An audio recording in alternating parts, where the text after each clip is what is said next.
इस प्रोफेशन में आने की एक बहुत बड़ा ब्रिज या एक बहुत बड़ा पुश जो है वो गीतांजलि से ही मिला। यस।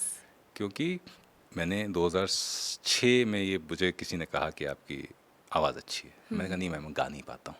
बोले अरे मैडम सर गाना नहीं बहुत कुछ होता है आवाज़ से। मैंने कहा अच्छा क्या होता है। अगेन प्रारब्ध या जो लिखा होता है वो हो ही जाता है, कोई ना कोई जरिया बन के आ ही जाता है। अब सोचिए किसी एक रैंडम दोस्त की दोस्त को क्या पड़ी है कि मुझे अच्छा तुमको नहीं पता क्या होता, चलो मैं तुम्हें स्टूडियो ले चलती हूँ। अच्छा, She वो आपको took- स्टूडियो लेकर गई थी? लेकर गई स्टूडियो। ओह, वो क्या करती थी तब? She was in McCann Erickson जो एड एजेंसी है। Ad agency, okay. She was in McCann। She took me to studio. और भी स्टूडियो कौन सा, माया अच्छा, अंधेरी में अंधेरी है में, ना। Yes yes yes. और मैं अरे ये कहाँ आ गए। हाँ। कभी देखा नहीं, कभी सोचा नहीं कि मैं वॉइस का कुछ करूँगा, माइक देखूंगा लाइफ में। तो उसने कहा अच्छा क्या करना है मुझे, इसको एक बार रिकॉर्ड करके give him this experience and बताओ कैसा है। कुछ याद है आपने हाँ क्या हाँ बोला था फर्स्ट टाइम माइक पे? क्या बोला था, कोई गालिब का शेर बोला था। अच्छा, उन्होंने आपको कहा कि कुछ भी कुछ बोल भी के हाँ, दिखाओ? Just say something. I recited Ghalib's poetry. और ये भी याद है कि उन्होंने क्या कहा था, टॉक बैक ऑन रह गया था गलती से। अच्छा, तो इंजीनियर ने कहा था टॉक बैक का मतलब ये हाँ, होता है हाँ, कि सामने वाले यानी इंजीनियर्स और डायरेक्टर्स क्या बात कर रहे हैं वो आप सुन सकते हो टॉक बैक के थ्रू। क्योंकि एक वॉइस आर्टिस्ट एक साउंड प्रूफ बूथ में होता है जहाँ Yeah. आवाज़ नहीं जाती है। Yes. तो वो टॉक बैक जो है इस हेडफोन्स में सुनाई देता सुनाई है कि देता वो क्या बात कर रहे हैं। ओके। पर वो बटन ऑन रह गया। तो वो जो नहीं सुनाई देना तो वो भी सुन लिया मैंने। क्या बोला था उन्होंने बोला था इसकी अरे किसको पकड़ लाई उसकी आवाज़, तो एक एक शब्द याद है, किसको पकड़ लाई उसकी आवाज़ तो अच्छी है पर इसको बहुत ट्रेनिंग करनी पड़ेगी। अच्छा। इतना मैं ये सारा। अब आप सोचिए माइंडसेट ऐसा बदल गया कि मैं ये नहीं सुन रहा हूँ कि किसको पकड़ लाई हो, मैं सुन रहा हूँ कि इसकी आवाज़ अच्छी है। क्या बात है, आप पॉजिटिव पे फोकस कर रहे थे। एग्जैक्टली कि अच्छा आवाज़ अच्छी है, अरे वाह।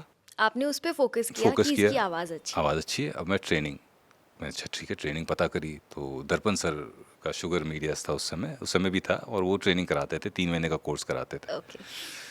कर लिया मैंने। अब मुझे लगा अब तो अगेन वो इग्नोरेंस, मुझे लगा अब ट्रेनिंग कर ली, अब तो मैं आई राइट, आवाज़ अच्छी उसने कहा था, ट्रेनिंग की ज़रूरत है वो भी कर ली, अब तो मुझे Okay. काम मिलेगा। धड़ाधड़ घंटा कोई काम नहीं मिला।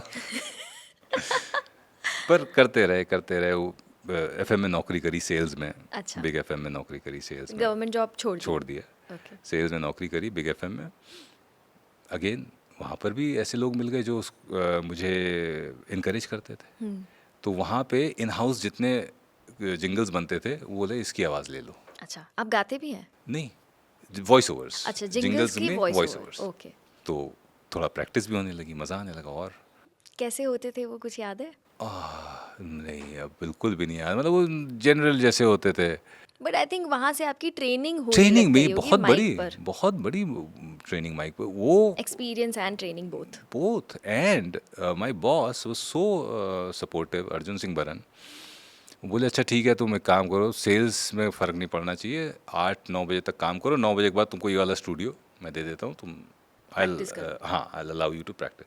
अब मैं 9 से 12 2-2 3-3 घंटे बैठा रहता था स्टूडियो में, कुछ भी रैंडम करते थे माइक पे। तो आपका एक्सपोजर बढ़ रहा है।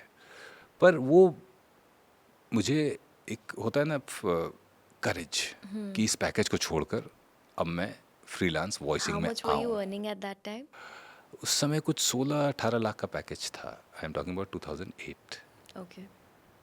तो which was decent, which was pretty good. Pretty good, हाँ तो शादी भी तय हो गई। अच्छा। और तो गीतांजलि से मैंने कहा कि भाई देखो ये पैकेज वैकेज है, this was fix package and there was variable component also. Okay. तो बड़ा मतलब अच्छा हैंडसम पैसा मिल जाता था। हाँ। तो ये है बट ये पैकेज है मेरा गीतांजलि, लेकिन मैं ये करना नहीं है। इवेंचुअली मैं शायद वॉइस ओवर्स वो बताया मैंने।